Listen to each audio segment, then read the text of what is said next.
こんちは。生産装備禁止の 4G 攻略パート4始めてまいります。今日も京都で 4G やっていきましょう。まずはイベクエ攻略からです。今回は武器を作っていくぞ。そろそろ強い武器種を触りたいところだ。クエストはこちら、ネギマ、闇の世界に忍ぶ影。また懐かしい作品名が出てきたな。我々、ネギマも中途半端に通ってるんですよね。ネギくんが闇の魔法に飲まれかけたとこまで読みました。依頼主はエヴァさんですね。こっちも懐かしい。ネギマクエはサードからある伝統的なものだ。モンハンでの登場は MH4 までだが。トライ G でのバグ技くらいしか印象にないけど、エモい気持ちにさせてくれるね。内容はフルフル一頭の狩猟です。恐竜カーリの単体となります。この前、闘技場の恐竜ガララには大苦戦しましたが、それよりは早く終わらせたいところ。今の我々にはボマーオータル爆弾があるからな。火力は大幅に上がっているはず。問題はどうやって爆弾を当てるかだが、なんとかノリとかで隙を作りたいな。スノフルフルとの相性もかなり気になるとこですが、まずはやってみましょう。ここは登れる柱に囲まれてるので、これを利用してジャンプ攻撃を当てたいです。この企画を通して知ったガンスのノリ蓄積の高さ、これを活かしていきたいよな。ちょいネタバレになるが、後半はガンス担ぐ機会少ない。ぶっちゃけ輝かせるなら今しかないぞ。4で登場したイベ武器は基本 G 級強化がありません。将来性が一番の懸念材料となっております。やっぱりこの辺、権利関係なんですかね。勝手に強化したらあかんのでしょうか。権利の利用先は4時代に定まってるわけで、契約書に武器名まで書かれてたりすんのかね。まあ、武器名もコラボ先の持ち物ですから、あらかじめ決めたところ以外には使えませんしね。この辺は今後、本シリーズに影響してきます。うまくさばいていきたいところ。さあ、そんなこんなでようやくノリに成功。思ったように攻撃が入らんかったな。蓄積は叩きつけのが強いっぽいんだけど、段差からしか出せないのがネックだ。しかも抜刀状態でないといけませんからね。ガンスは抜刀してると本当に機動力が低いです。つまり流れで当てるには運が絡みます。フルフルも意外と一箇所にいてくれませんし。こいつ、昔は飛びかかり以外で動かなかったけど、いつの間にかアグレッシブになったよな。さあ、これで爆弾2個が入るんだけど、わざわざ爆風をガードする形になっちまった。もちろん超絶ノックバックします。やり系の通常のガード性能は全く信用できませんね。こうなるとガードしない方が安全です。元祖ガード武器なのに。ガードするなら画性の強化が必須っていうね。武器に独自要素が多いほどこうなりがち。このあたりが強武器との差だよな。トップの体験も必須スキルはあるけど。あれは強みをさらに伸ばす形ですからね。ガンスのガードはシンプル強みになってません。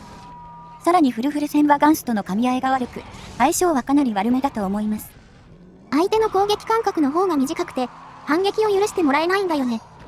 方向とかのノックバックも妙にでかいし、ここまで苦労するとは思えなかったわ。すべてが微妙に足りてない感じです。頑張れガンスくん。恐竜化してからさらにきつくなりました。4のフルフルって楽しい印象だったんですけど。ガンスだと放電にすぐ対処できないのがきつい。チャークやランスならカウンターが効くんだが。小刻みな行動が多いのも厄介だ。ちょっとした移動からのブレスも脅威になってる。恐竜化はたまに2連続でブレスを吐いてきます。頭への貴重な反撃チャンス。ただし、ここも少し距離を取らないとダメージを食らいます。まひったら超絶大ピンチ。お供がいなかったらおつってたなこれ。ありがとう芝猫。これも地味にガンスの難しさが出てるんだよな。この武器、とにかく位置の調整がやりづらい。移動も攻撃も遅いので、狙ったところにすぐ攻撃できないんですよね。リーチこそそこそこあるんですが、弱点にピンポイントに当てるのが難しい。本当に火力を出しづらい武器だなと思うよ。フルフルの弱点が小さいのもあるけどね。爆弾込みですんなりいくと思ってたが、かなり気合い入れないとダメだな。緊張感はガララと全く一緒です。頑張っていきましょう。はい、ようやく弱りました。余裕で15分以上経っております。ノリ3回くらい取って爆弾も当てたんだけど、全然ダメージが足りてないな。ガララは言うて闘技場で攻撃チャンスも多かったし、武器での立ち回りに難ありだったか。恐竜化してからがとにかく怖すぎて、かなり慎重になってましたからね。何気ない方向に風圧、そして天気を使った攻撃。対処を間違えると一気にピンチになります。こいつ自体は星4だから格上ってこともないんだが、周回所と強化要素でここまで苦労するか。19分40秒で討伐完了。おいおい、もうすぐ20分じゃねえか。いやシンプルに強かったですねこの子は。すんなり終わる予定だったんですけど。例によってここから周回なんですけど、気が重いです。必要な素材はオリジナル報酬のマガジンチケット。それとフルフルのレア素材か。ギルドチケットがたくさん来てるのは嬉しいが、一周じゃ全然揃ってないね。とりあえずマガチケにあと最低2回必要。大変ですが頑張るしかありませんね。はい、頑張ってきたよ。村クエも利用してなんとか。解放されたのは体験となります。本馬の剣と新合断剣の2種。今回は本馬の剣を作ります。ネギマ要素があるのはこっちですね。ネギマの主人公は杖を持ってるが、ヒロインが剣を使ってたね。本馬の剣はモンハンでの登場が先だったらしい。我々もこの剣のイメージないな。原作ではかなり重要な立ち位置にあるらしく、デザインも凝ったものとなってますね。性能の方は全然大したことはなく、村星4相当のステータスになってます。フルフル武器のフルミナントソードとどっこいな感じだね。向こうは攻撃力528の雷250だ。防御プラス5と会心 5% こそあるが、おまけもおまけだね。ですが、この縛りでは非常に貴重な存在。なんせ体験自体が初ですから。武器種が強いためシルクラよりはるかにやりやすそう。しばらくメイン武器の一つとなるでしょう。早速こいつが行きそうな相手が来るからね。存分に暴れさせてあげよう。というわけでやってきました筆頭救出イベント。ここからゴマタイムだよ。ここでは樹海の2マップで戦闘します。ゴマチュートリアル第2弾みたいな感じですね。この後すぐに緊急が出るのでさらっといきますが、一つ試したいことがあります。今の装備でこそやりたいんだよな。会話が明けたら早速やるぞ。よし、動けるようになった。目指すは通路を塞ぐ岩のみ。やりたいこととはズバリ、この岩の破壊です。本来はムービーが流れてルーキーが爆弾を置きます。ああ、やはりダメそうですねこれは。ゴマー付き大樽でも無理そう。ムービー以外では壊れてくれなさそうだね。壊れてエリチェンできちゃったら色々崩れるしな。ストーリー6周目だから色々遊びたい時期。ここ以外で爆弾使う未来も見えないしね。このクエ、ノリは多分エリア1でしか狙えませんが、爆弾を使うほど火力には困らないと思っています。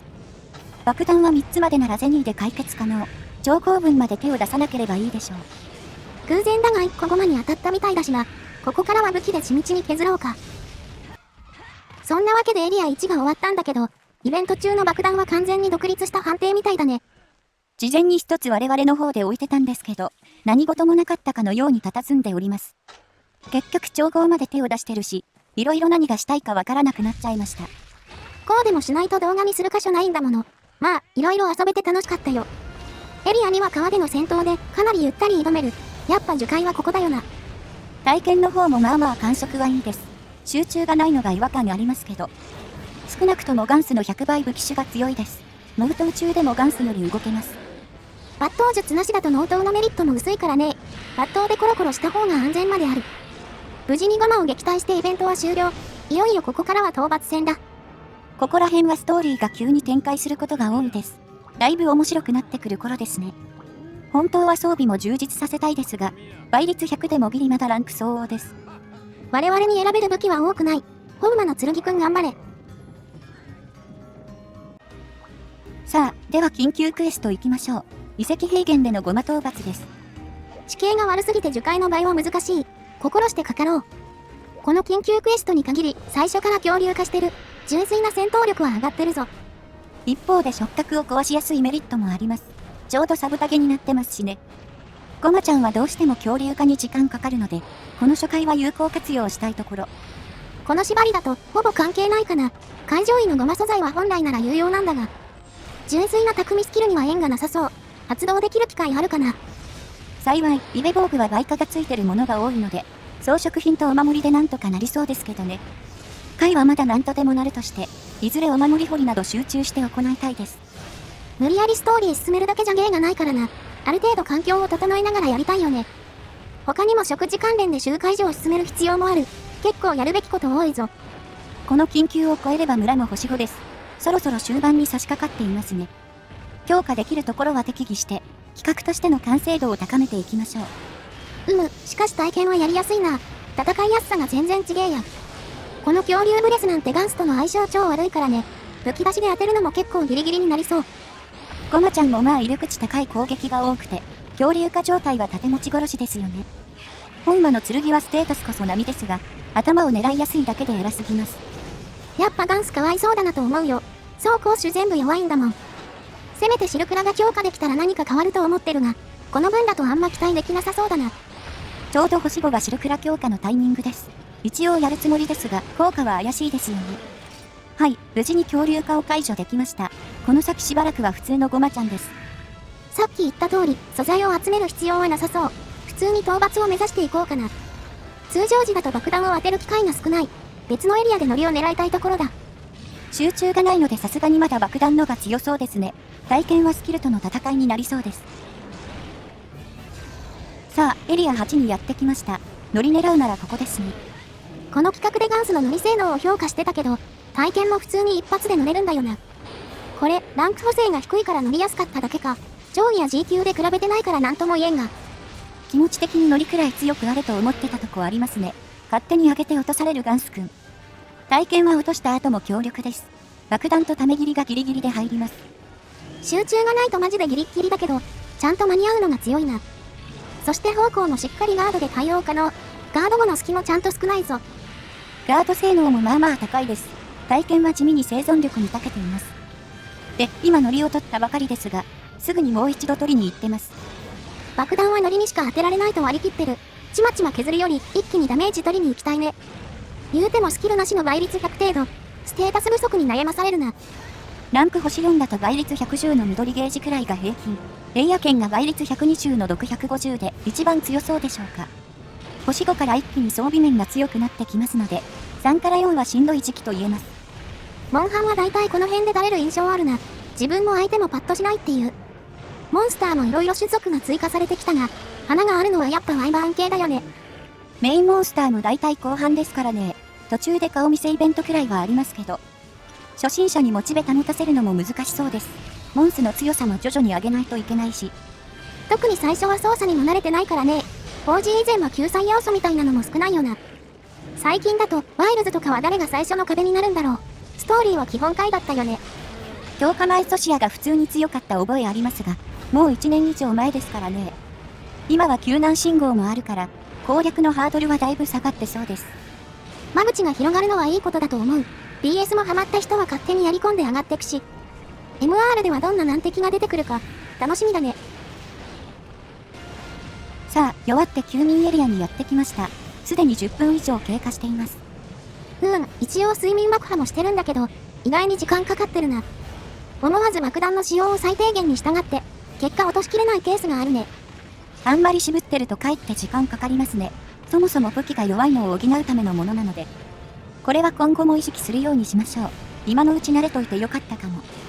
素材とゼニーがきついのは今だからな。気合い入れていこう。最後は空中から叩き落としてフィニッシュ。なんだかんだ15分近くかかっちまったな。体験は素晴らしく使いやすいんですが、やはりスキルとステータスが足りませんか。ともあれこれで緊急はクリア。英雄の凱旋です。ようやく星5に挑めるようになるな。まだ解放されるモンスターは少なめだけどね。しかしホウマの剣、いいデザインだね。太刀と言っても通用するスタイリッシュさ。雷属性なのもイメージに合ってます。原作でも主人公は雷魔法使いでしたね。さあ、場面は変わって殴り村へ。ここで船を飛行船に改造してもらいます。目的の港村は高い山の上だ。今のままじゃ物理的にたどり着けんね。そのために次はグラビモスの討伐を任される。昇格していきなりこいつか。本格的に強力なモンスターが出てきました。これまでの猿やら爬虫類とは格が違います。本来、この段階でグラビの広角を貫くのは難しいですが、我々には爆弾がありますね。武器はさすがに体験よりガンスのがいいか。流撃砲も有効だろうし。あとは爆弾をありったけ持っていく。素材持ってくれよ。おっと、ここで猫の火薬術が発動。運よく日替わりでつきましたか。能動的に狙うなら酒が必須なんですが、これはかなりラッキーですね。これはいいね。ダルバクがそのまま G 付きになる。だいたいダメージ2倍くらいになるぞ。よし、じゃあコンパートの締めとして、グラビを羽に爆破していくとしよう。このクエ、サブタゲが腹破壊になっています。この段階では達成がかなり難しいですが、強い固定ダメージがあれば狙いやすいはず。腹下で起爆させたいですね。まずは足の破壊を狙っていくべきかな。武器弾かれてもだるいからね。砲撃をちょびちょび当てつつ、隙を見て流撃砲をこなしたいところ。火薬術まで見えたら罠師なども欲しくなりますが、こちらもお守りが来ないと厳しいですかね。イベント装備に倍化が多いとはいえ、揃えられるのはまだまだ先だからな。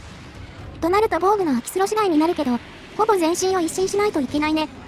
まだそれらを揃えるのは装備的に厳しそうですね。もうちょいストーリー進める必要がありそう。ある程度のとこまで行けばできることが広がります。先が楽しみではありますね。とりあえず村会は突き進むとして、その後は周回除回の攻略になるかな。よし、チャンスが来た。流撃砲行くぜ。レベル1とはいえそれなりのダメージが出ます。砲撃と合わせて無事に片足を破壊完了。そしてすかさず爆弾を置いていきます。オータル G が見れるのが地味に初か。ボマー付きで1つ195ダメージだ。防御率による軽減はまだないはず。グラビの基礎体力は4400だから、1つあたり 5% 近く削ってる計算になるか。腹部の耐久値は1ヒルミあたり600です。オータル G なら7個で破壊までいける計算ですか。怒り時になると爆弾を当てるチャンスも増えます。ガス付きブレスにカウンターできると良き。開始数分で1段階目の腹破壊が完了したよ。これは爆弾がめちゃくちゃに効いてるみたいだな。腹を壊しちゃえばグラビは勝ったも同然。物理が70も通るぞ。多分、今の段階だと破壊後も爆弾のが強いですが、殴ってもいいくらいには軟化しますね。グラビは何かと攻略中の難敵になりますから、明確な回答があるのは心強いです。パッと浮かぶのは上位緊急の亜種だな。あれも今から爆破するのが楽しみだぜ。